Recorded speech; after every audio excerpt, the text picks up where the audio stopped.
Hi, my name is Cheyann Heap and I'm one of the psychology tutors for Essex Online. Today I'd like to talk to you a little bit about clinical psychology and the COVID-19 pandemic.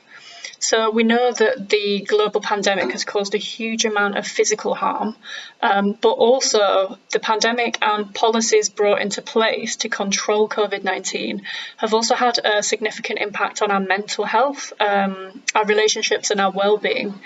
In the UK, the group Psychologists for Social Change has noted 5 key ways that COVID-19 policies are impacting our mental health, and they also consider what we can do about this.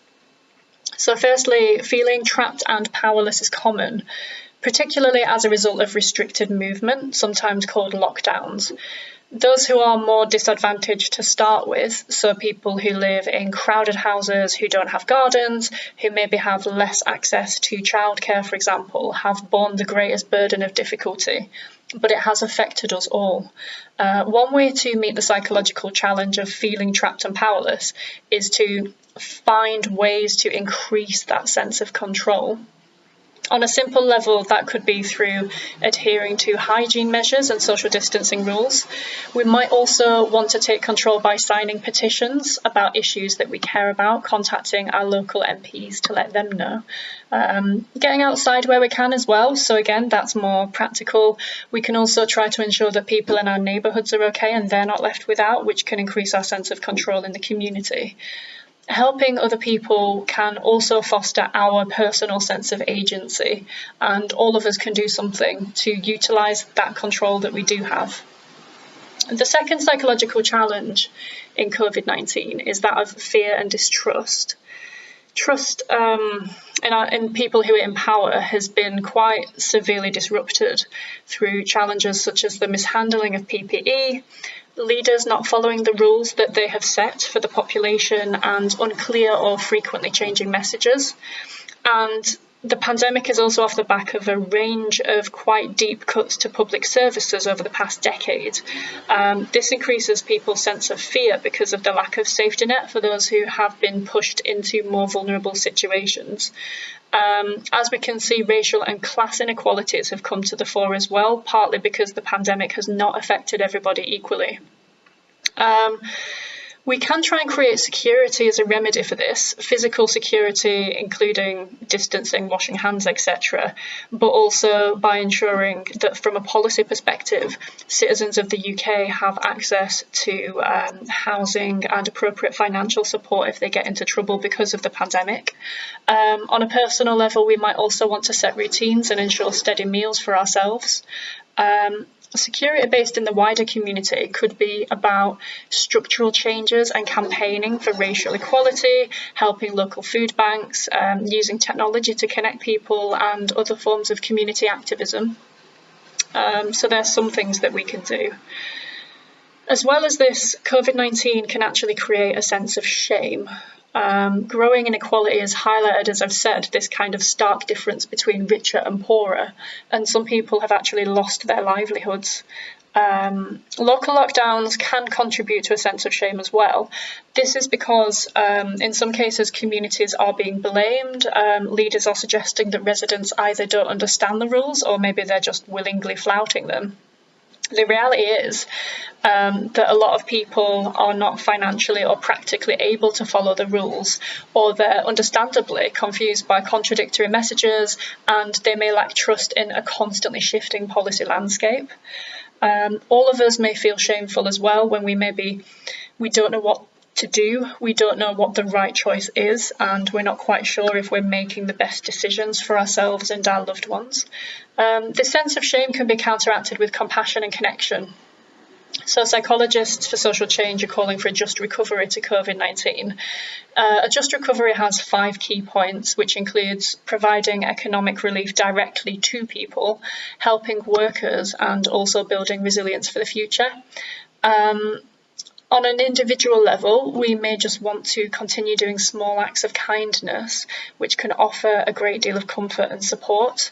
And also, if we take time to listen and understand each other, we can bear witness to this natural sense of grief and loss, which has affected us because of the pandemic, and we can start to build those connections with each other. Instability and insecurity are also relevant to psychological health. One key example is that important family support, like school breakfast clubs, have been unavailable. And a lot of people have been trying to juggle work, home, and family life in the same environment. A lot of the community groups and services which would have been available to support people have either had to shut down or they've just been closed. A lot of people have been acquiring unplanned debt as well. So trust can be a remedy for the sense of instability. The psychological literature suggests that societies with higher levels of trust also have higher levels of well-being. Spreading appropriate and accurate information is also a good way to build trust from individuals on our social media feeds, but also our leaders. And crucially, our leaders need to be honest and balance the real risks with the risk of causing panic and sensationalism, which isn't quite what we need. And then finally, COVID-19 and its related measures have greatly impacted loneliness and isolation. And as we know, this sense of loneliness is related to quite a range of physical and mental health difficulties. We're humans, we need each other, we are social creatures. And many of us, if we've had the resources, have communicated using technology or face-to-face in a distanced way. There's been some really creative ways of doing this. Rainbows in windows, virtual quizzes, telephone support for neighbours, and these are really positive ways of creating meaning and also reducing isolation. However, because of how unequally the pandemic has affected us, that sense of community, which could potentially provide a salve for loneliness, has actually been damaged. So on a wider level, we need not just for our community spaces to be open where possible, particularly green spaces, ensuring everyone has access to the internet and hopefully promoting low-cost or free activities in communities. But we need leaders who encourage our sense of togetherness, who guide us through difficult times with solidarity and hope for a better future, rather than this toxic cocktail we're facing at the moment of fear, distrust and threat.